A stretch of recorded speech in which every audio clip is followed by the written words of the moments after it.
School था, गली मोहल्ले वहीं थे, लेकिन मैं बदल चुका था। यूनिफॉर्म मुझे एक साया लगती थी जो हमारे ऊपर मंडरा रहा था। मैंने इतिहास की किताबों में अपना शुक्न डूबना शुरू कर दिया। शिवाजी महाराज, तात्या टोपे, रानी लक्ष्मीबाई, ये नाम मेरे अंदर ताकत भरते थे। हर कहानी बताती, अन्याय का जवाब तलवार से भी दिया जाता है।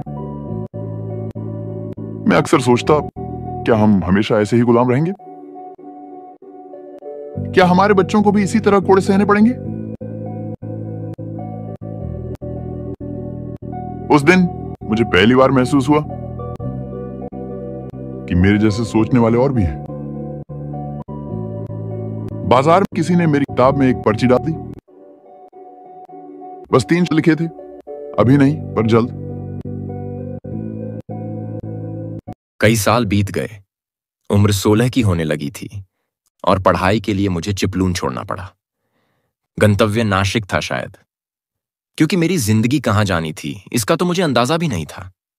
दिल में हल्की उदासी भी थी और एक अनजाना उत्साह भी।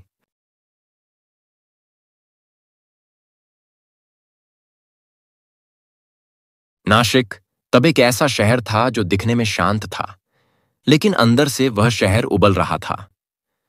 किसी ने कहा था, वहां किताबें भी मिलती हैं और खबरें भी, जो लोगों को पसंद नहीं आती।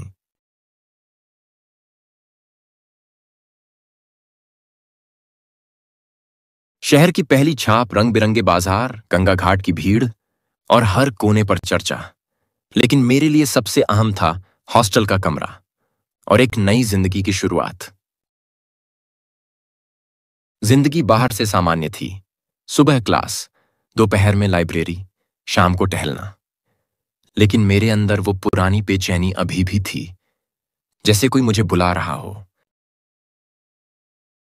नासिक में कदम रखते हुए मुझे नहीं पता था कि यही शहर मुझे उन लोगों से मिलवाएगा जिनके साथ मैं अपनी आखिरी सांस तक खड़ा रहूंगा।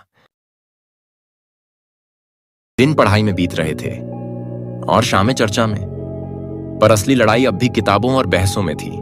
और फिर एक रात वो पहली फुसफुसाहट मेरे कान तक पहुंची। गली धेरे मोड़ पर के पास खड़ा है, मेरे पास से गुजरता है, धीरे से एक लिफाफा मेरी किताब में रख देता है। कोई मुझे जानता था और देख रहा था। उस लिफाफे में बस एक पर्ची थी, जिन्हें देश से प्यार है वो सही वक्त का इंतजार करें। नीचे एक छोटा सा निशान बना था, जैसे 2 तलवारें आपस में टकरा रही हों। मैंने पर्ची को 100 बार पढ़ा। ये कौन थे, क्या चाहते थे, और सबसे जरूरी, उन्होंने मुझे क्यों चुना?